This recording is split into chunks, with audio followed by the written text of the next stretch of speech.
En un mundo a la deriva, cuando la búsqueda e intentos humanos no bastan, solo una es la fuente de esperanza que llenará todo su ser. Es Dios, quien con su palabra viva y eficaz le habla hoy. Con ustedes, el pastor Óscar Velázquez.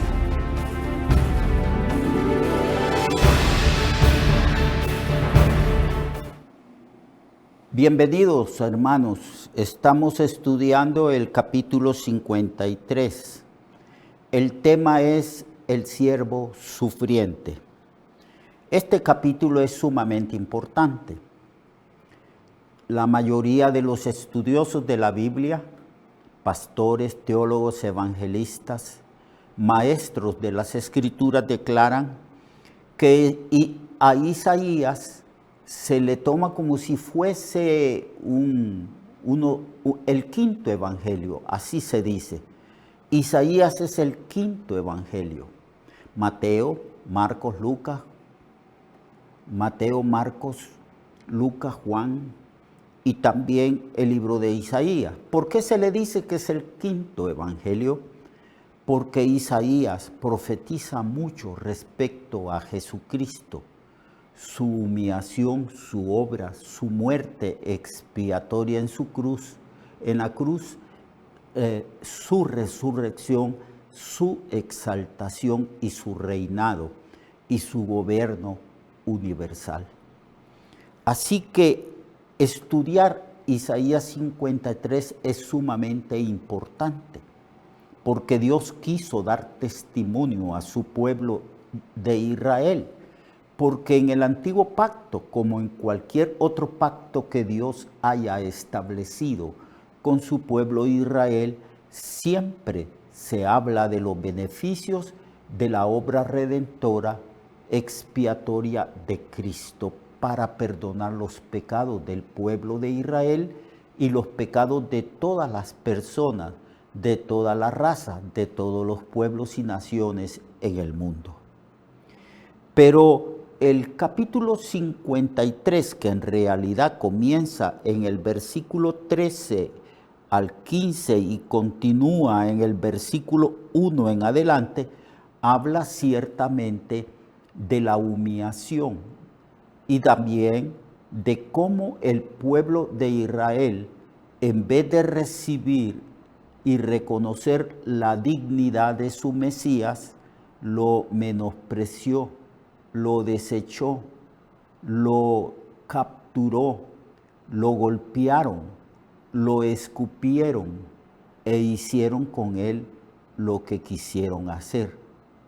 Pero esto en los ámbitos de la sabiduría divina, en los decretos divinos, Jesucristo aparece como el Cordero de Dios que fue inmolado desde antes de la fundación del mundo.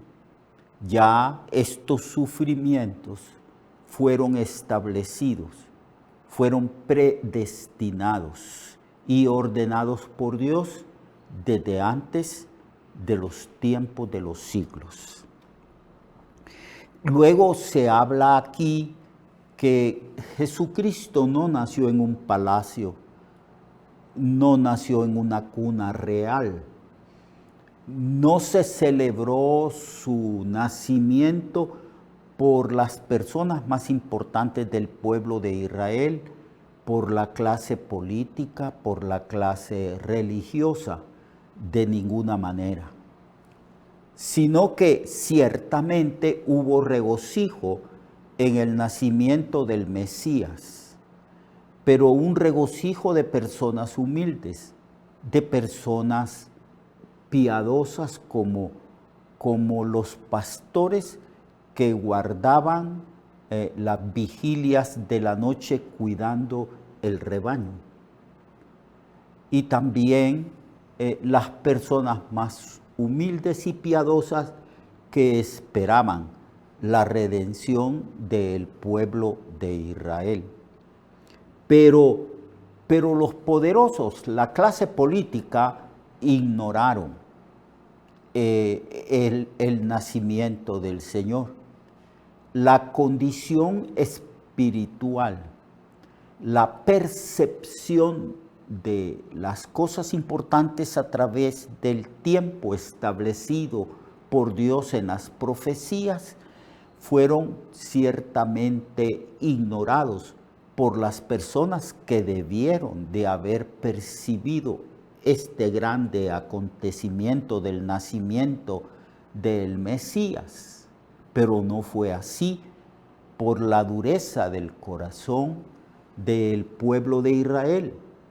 Los que debieron de haber anunciado la venida del Mesías eran los escribas, los sacerdotes, eran los fariseos, eran los que enseñaban al pueblo de Israel, pero ellos estaban ciertamente con el corazón y la mente embotada porque no creyeron.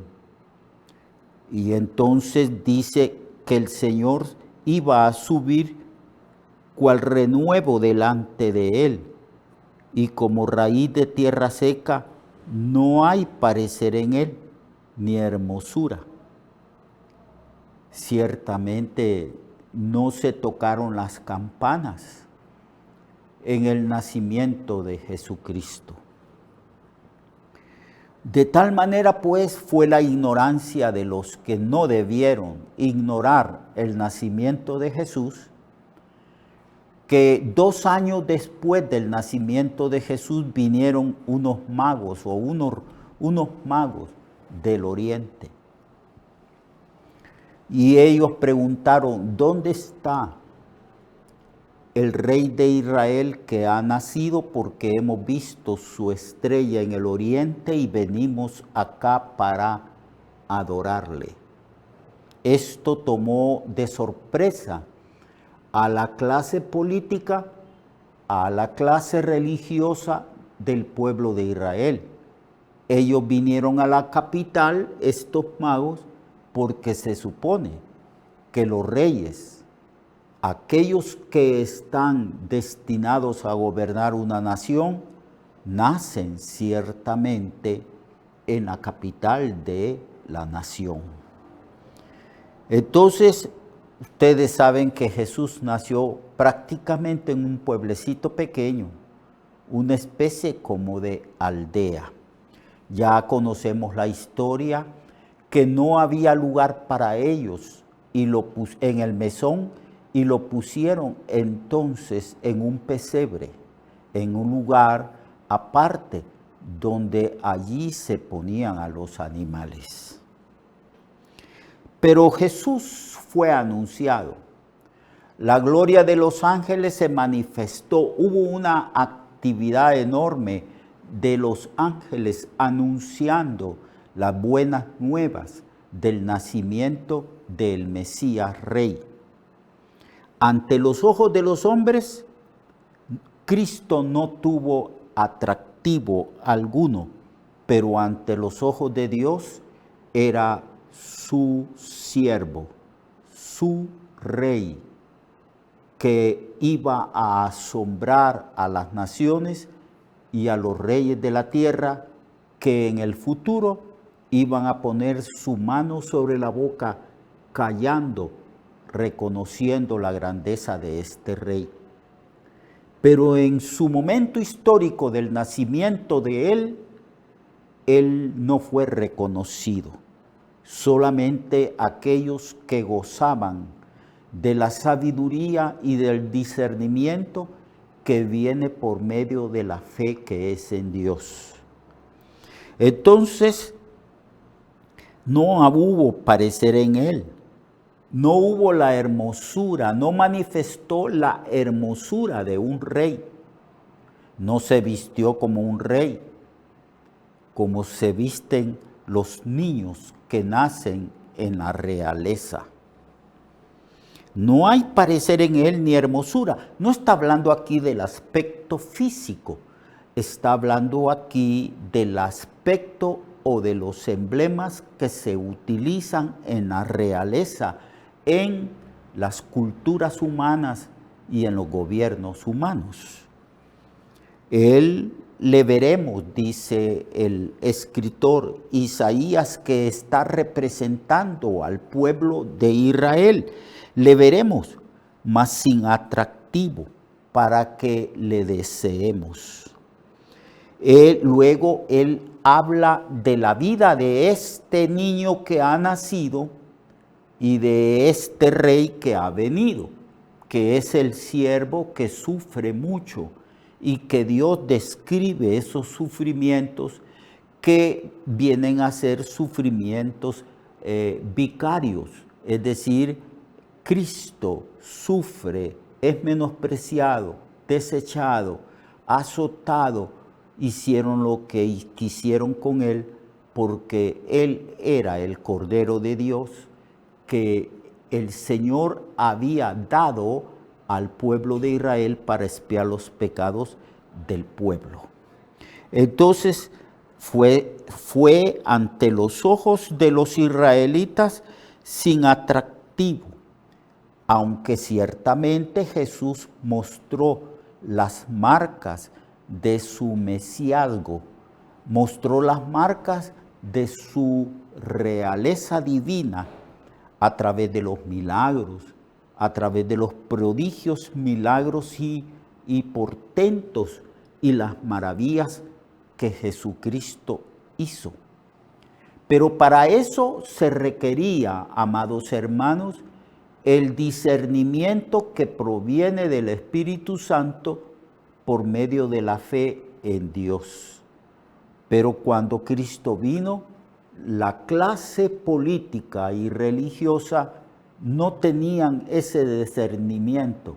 Deliberadamente rechazaron a Jesús y no vieron en Jesús las marcas del Mesías que provenía de Dios, sino que dijeron cuando vieron los milagros, es que es en el nombre de Belcebú que hace milagros y que echa fuera demonios. Había ciertamente un prejuicio, una actitud totalmente negativa de incredulidad y había mucha maldad en el corazón de los religiosos, de los poderosos y políticos de Israel, y por esa razón el Señor fue menospreciado. En el versículo 3 se dice que despreciado, y no solamente despreciado, fue desechado entre los hombres. En todo su ministerio, él sufrió terriblemente. Él hizo beneficios, él vino para salvar a su pueblo, él vino para sacrificarse, para liberar al pueblo de las consecuencias de su pecado, para que no fueran condenados eternamente en el infierno. Él vino a hacer beneficios, sus milagros, sus sanidades, sus maravillas, era para beneficiar al pueblo de Israel. Y ellos lo menospreciaron. No agradecieron las obras maravillosas, buenas que hizo Cristo. No le reconocieron. Más bien gritaban y decían, crucifícale, crucifícale, y se burlaban de él. Entonces fue despreciado durante todo su ministerio. No sabemos los detalles de su vida antes de su ministerio, pero aquí se declara que cuando se presenta como el Mesías, él es despreciado, desechado entre los hombres. Siempre fue así. Siempre el pueblo de Israel rechazó a Dios. Esto es, en cierta manera, maravilloso. El Señor dice, llorando sobre la ciudad de Jerusalén, Jerusalén, Jerusalén, que matas a los profetas y a aquellos que son enviados a ti.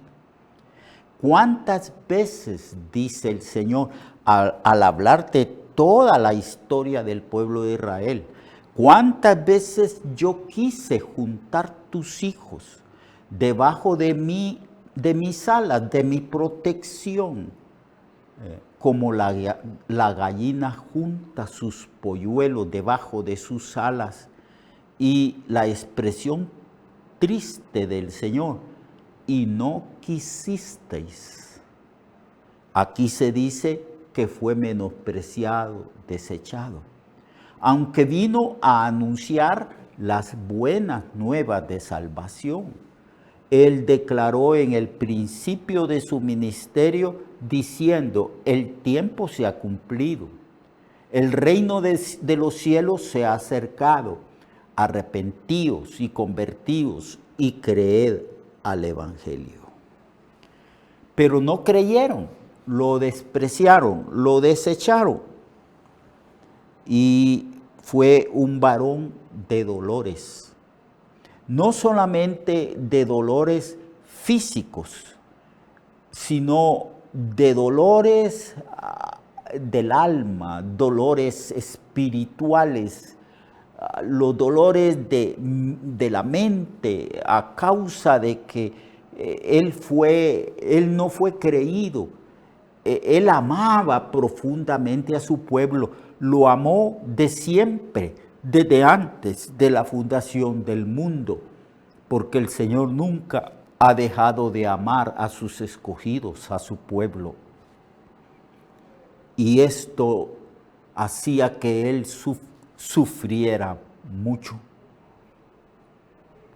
Acudía a Dios en oración todos los días para ser fortalecido por Dios y ser consolado por Él, porque fue menospreciado, desechado entre los hombres, varón de dolores, experimentado en quebranto.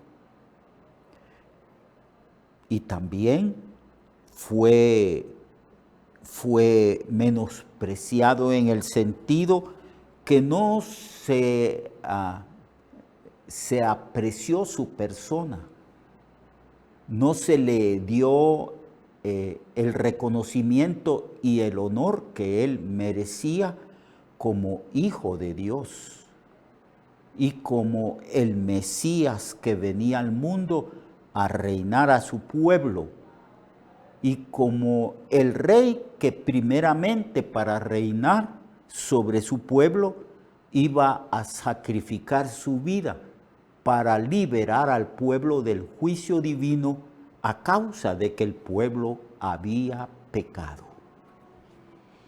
Entonces no lo reconocieron, fue despreciado y desechado. Además de eso, él lleva el título de varón de dolores y él era muy experimentado en el quebranto. Sus oraciones eran profundas. Sus oraciones para con Dios estaban llenas de dolor, de la carga del dolor a causa del menosprecio del pueblo y del destino de esas personas que iban a sufrir unas consecuencias de su maldad, de su iniquidad y de su incredulidad. Menospreciado. Y dice Isaías, identificándose con el resto del pueblo de Israel, no lo estimamos, escondimos de él el rostro, nos avergonzamos de él. En vez de sentir un orgullo por el Mesías, sintieron vergüenza, escondieron su rostro y lo menospreciaron. No lo estimamos. Luego en el versículo 4 en adelante el Señor habla, ciertamente llevó Él nuestras enfermedades y sufrió nuestros dolores, y nosotros le tuvimos por azotado, por herido de Dios y abatido. Amados hermanos,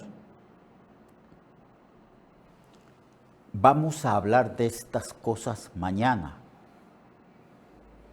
Vamos a tratar de entender lo que Isaías está profetizando en el verso 4 en adelante, cuando habla de que sufrió nuestros dolores y cuando el pueblo de Israel lo tuvo por azotado, por herido de Dios y por abatido de Dios.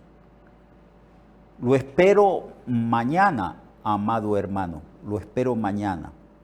Mientras tanto, Dios le bendiga, busquemos al Señor, amémoslo, apreciémoslo, jamás tomemos la actitud que tomó el pueblo de Israel, que no estimó, no apreció y no entendió quién era su Mesías. Hasta mañana. Dios le bendiga. Recuerde que su vida puede cambiar y mejorar, porque la palabra de Dios es viva y eficaz, y más cortante que toda espada de dos filos. Hebreos 4:12. Nuestra oración y deseo es que esta palabra predicada lleve mucho fruto.